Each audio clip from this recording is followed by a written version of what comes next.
The planet Earth isn't going to be habitable forever. If the human race is going to survive, one day we'll have to pack up our things and move to another planet. It sounds easy, until you realize the vastness of space and even how big our solar system is. No matter where we're going in space, we need to travel fast, and not just at the speed of light either. We're talking about ludicrous speed. But some researchers have designed an impossible engine that violates the laws of physics, and another group of scientists are now saying a warp drive is possible. Is NASA really working on this technology, and what does the future hold for space travel?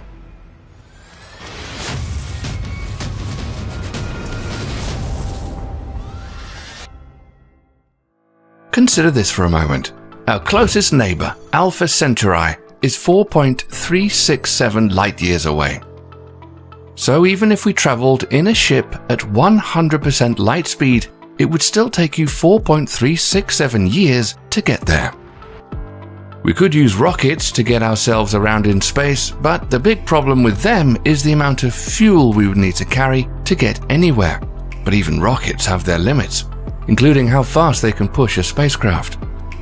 We're going to need something that can generate some serious thrust and be able to do so without carrying a large amount of fuel, because in space there are no gas stations. But there is an engine out there that reportedly can push a spacecraft around without the need for fuel.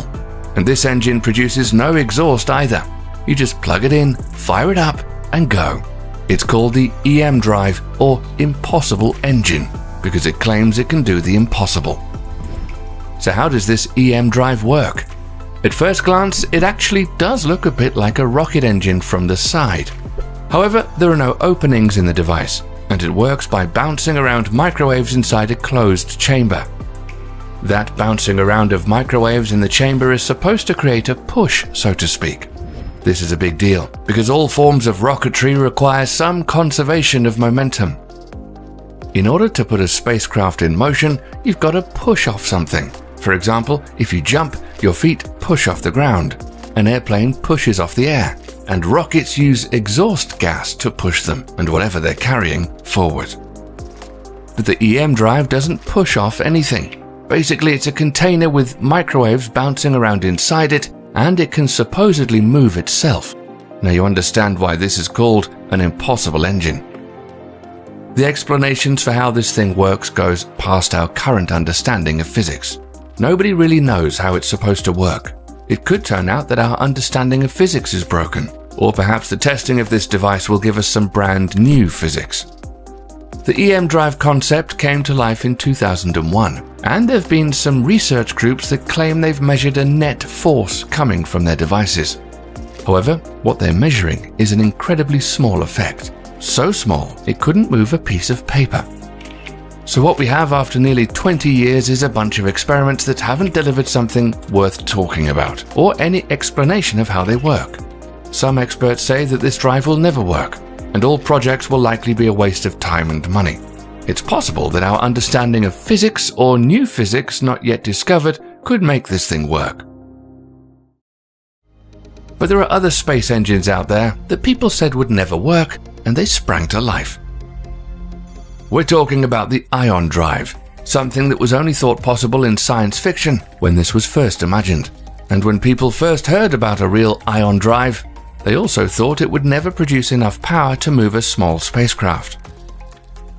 But the ion drive really does work. And in 2016, NASA awarded the California-based company Aerojet Rocketdyne $67 million to design, build, and test an advanced and super-efficient solar electric propulsion system, or SEP for short.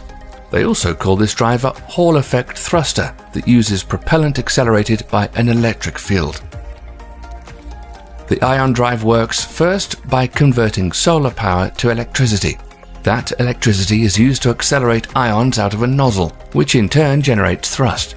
It turns out that engineers have been developing SEP technology for more than half a century, and there are ion thrusters on multiple spacecraft, including NASA's Dawn probe, which is now orbiting the dwarf planet Ceres.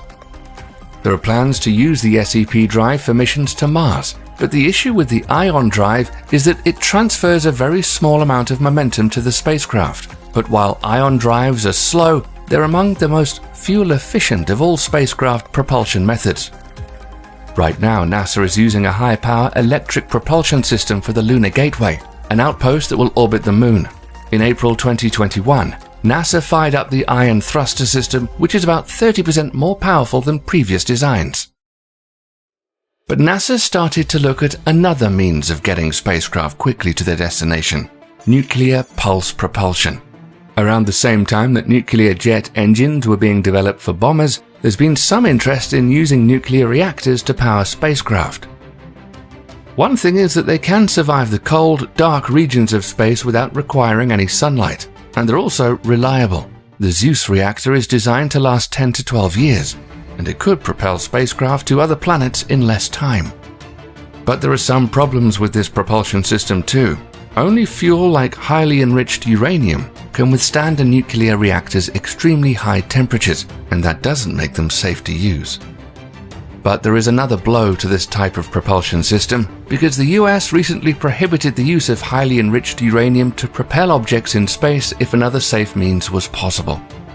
Right now, Russia is planning to launch a nuclear-powered spacecraft that will travel from the Moon, Venus, and then to Jupiter. Roscosmos said that its Space Tug will launch in 2030. The energy module that will power this spacecraft is called Zeus, basically a mobile nuclear power plant, and is designed to produce enough power to push heavy cargo through space. Right now, it would take more than 3 years to make a round-trip visit to Mars, but NASA figures that a nuclear-powered spacecraft can cut a year off that time. Now NASA wants to integrate a 10-kilowatt nuclear power plant with a lunar lander and put it on the Moon as early as 2027. The USA has never put a nuclear reactor into space, but Russia has put more than 30 reactors in space so far, and Zeus will use a 500-kilowatt nuclear reactor to jump from planet to planet. Advances in nuclear technology, such as nuclear fusion, may well change everything, but some say we're still far away, and propellant-powered rockets are the best we have at the moment. Propulsion of any spacecraft usually requires some sort of propellant, but there are other methods that use only the sun itself. Solar sails have been in development for many years now, but now that technology is advancing, spacecraft powered by the sun are fast becoming a reality. In 2019, SpaceX launched the LightSail 2 using the SpaceX Falcon Heavy. The $7 million LightSail 2 is 344 square feet in size and has sails made of tear-resistant mylar. When radiation pressure from the sun hits this material, it creates pressure which moves the spacecraft. So how fast can it go? That depends on how much sunlight is hitting the sails, and if the craft is far away from a star, it's going to move much slower. But what about warp drive technology? Just because you've heard that warp drive would be impossible to design and create doesn't mean it won't happen. In fact, scientists have just recently announced that a physical warp drive is now possible. Yes, seriously. In the new paper, researchers say that they've nailed down a physical model for a warp drive. Many have said the technology is impossible because it would require a huge amount of exotic negative forces.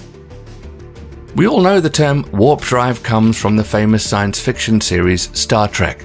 The Federation's faster-than-light-speed warp drive works by colliding matter and antimatter, which produces explosive power. But what about warp drives in reality?